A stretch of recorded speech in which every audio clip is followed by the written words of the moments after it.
Life is beautiful. Hey everybody, I'm Chad, and today I'm reviewing the 1997 Italian movie La Vita è Bella, or Life is Beautiful. This film stars Roberto Benigni, Nicoletta Broschi, and Giorgio Cantorini, and is rated PG-13.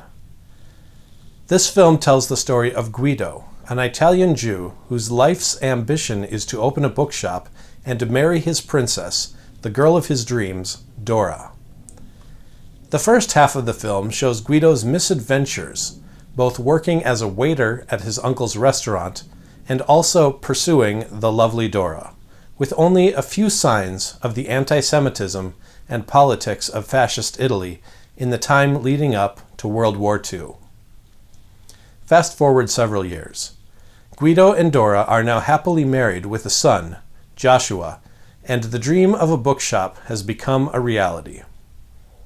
Unfortunately, their happiness is short-lived as the family is soon sent to a Nazi concentration camp, where Guido spends his days laboring in an anvil factory.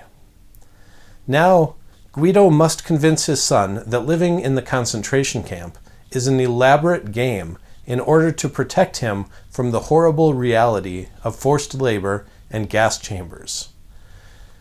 Guido is played by noted Italian actor Roberto Benigni with an attitude of almost perpetual happiness that helps not only with the comic hijinks early in the film, but also with the elaborate ruse that Guido must concoct for his son. The first half of the film is definitely fun to watch. Benigni's slapstick humor and comic timing are masterful, and his ability to prevail in almost every situation is inspiring. The second half really starts to deal with the darker side of the human condition, although this is tempered by the story that Guido is telling his son and the great lengths that he goes to in order to continue the charade for the sake of his son's happiness. This film was inspired by the real-life story of Auschwitz survivor Rubino Salmoni, as told in his memoir, I Defeated Hitler.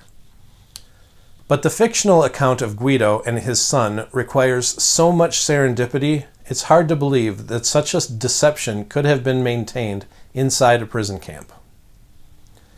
I also found myself wondering whether it might have been better to let his son know the truth about the situation, or if it was indeed for the best to make up this story about a game where the prisoners were all competing for a grand prize. As a romantic comedy, on a scale of 1 to 10, I would give this film an 8. But the unbelievability of the historical drama brings the score down to a solid 7. Definitely worth seeing.